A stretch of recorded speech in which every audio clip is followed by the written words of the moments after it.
First number पर है full. Full का हो जाएगा शॉर्ट।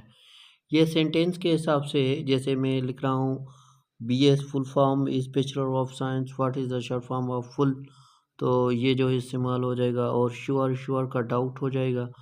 और श्योरली होता तो डाउटिंग ली हो जाता। और डिटेस्ट जो है यानी नफ़रत, श्योर यानी यकीन, डाउट यानी शक, और डिटेस्ट जो है नफ़रत लाइक हो जाएगा। ये बहुत बार आ चुका है जॉब्स में। और उसके बाद एक कमेंट्स यानी शुरुआत, और कंक्लूड यानी किसी चीज़ को ख़त्म कर देना। इनाग्यूरेट यानी पास प्रेस यानी किसी शे की तारीफ़ करना। क्रिटिसाइज इसका अपोजिट हो जाएगा, जिसकी मीनिंग होगी तनकीद। टार्चर तशद्दुद को कहते हैं। और पीस जो है अमन को कहते हैं। ये पीस इन पब्लिक और NTS में बिलखुसूस बहुत बार आ चुका है। डुप्लिसिटी यानी दोगलापन यानी बेवफाई। ऑनेस्टी वफादारी। और नेव यानी किसी चीज़ को कहते हैं जो कि बेवकूफ़ हो, सोफिस्टिकेटेड। फंटेस्टिक का हो जाएगा ऑर्डिनरी। डार्मिन बहुत ज़्यादा यूज़ करते हैं ये अल्फाज जो है बैंक वाले। जब कोई अकाउंट वगैरह की कोई स्टेटमेंट वगैरह या कोई किसी काम के लिए जाते हैं बैंक के लिए, तो वो कहते हैं कि अकाउंट डार्मिन। फिर हम फिंगर देते हैं बिलखुसूस जब हमारा बैंक में अकाउंट खुला हुआ होता है, तो अकाउंट डार्मिन हो जाता है। फिर वो जो है उसको एक्टिव करवाने के लिए हमें फिंगर देनी पड़ती है, या कोई और डॉक्यूमेंट्स रिक्वायर्ड होता है वो देते हैं, फिर एक्टिव होता है। यानी डार्मिन की ये मीनिंग है। कोई अकाउंट वगैरह जो हो बंद हो जाए, रुक जाए कोई काम, उसको कहते हैं एक्टिव यानी चुस्त होना।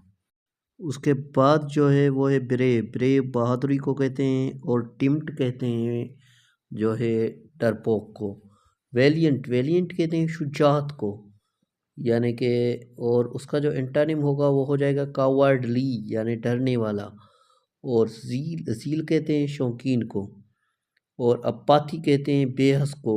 अपॉक उस चीज़ को कहते हैं जिससे जो रोशनी है दूसरी साइड ना जा सके। और ट्रांसपेरेंट कहते हैं शफाफ को। ये साइंस के टर्म है, ये साइंस में बहुत ज़्यादा यूज़ होते हैं।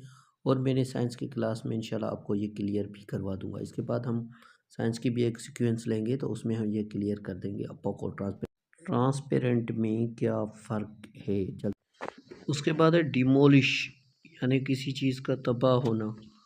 बिल्ड यानी कोई चीज़ बनना, बिल्ड। शालो कहते हैं किसी चीज़ का यानी कि कम होना, डीप ऊंडाई। फ्रिगिल एक्स्ट्रावर्जेंट उसका हो जाएगा। और माइल्ड का हो जाएगा लेरियस। ये वो सेंटेंस वर्ड हैं जो almost Sindh public service commission में आ चुके हैं। इंसोलेंट का हो जाएगा हम्बल एंटानिम। उसके बाद चलते हैं 26 नंबर पर। फ्रिगल की मीनिंग है एक्स्ट्रावर्जेंट। फ्रिगल यानी कोई सुस्ती। एक्स्ट्रावर्जेंट यानी और ज़्यादा चुस्त हो, ज़्यादा एनर्जी हो। माइल्ड किसी नरम को। लेरियस आसाइशमंद हो। इंसोलेंट। उसके बाद है ब्लीक यानी अंधेरा हो। और ब्राइट यानी रोशनी। ब्लीक भी आता है कभी, और डिम भी आता है। डिम का भी ब्राइट होगा और ब्लीक का भी ब्राइट होगा, ये आप रिमेंबर कर लें।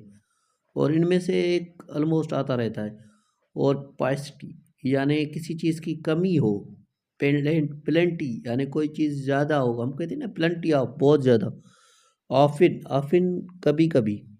और रियली यानी जो हर वक्त हो। अर्बन कहा जाता है सिटी को। और रूरल कहा जाता है गांव को। डिम का और भी सामान्य होता है, एंटानिम होता है। डिम का और एंटानिम होता है लिमिनियस यानी रोशनी वाला। डिम का हम ब्राइट भी कहते हैं और लिमिनियस भी कहते हैं, ये आप रिमेंबर कर लें।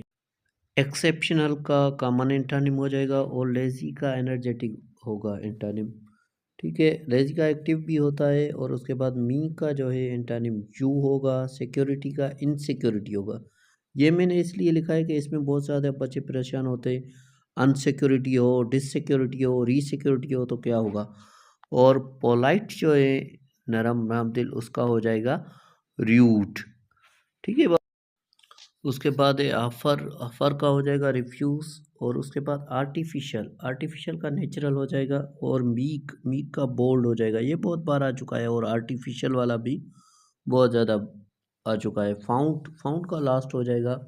और हेट्रेट का लव या लव का हेट्रेट सेम बात है, ये बहुत ज़्यादा आ सकते हैं। उम्मीद है कि आपको एंटोनिम समझ में आ गए होंगे, लेकिन फिर भी अगर आपको कोई क्वेश्चन हो तो कमेंट में ज़रूर पूछें। वीडियो को लाइक करें, चैनल को सब्सक्राइब करें, अपने दोस्तों के साथ शेयर करें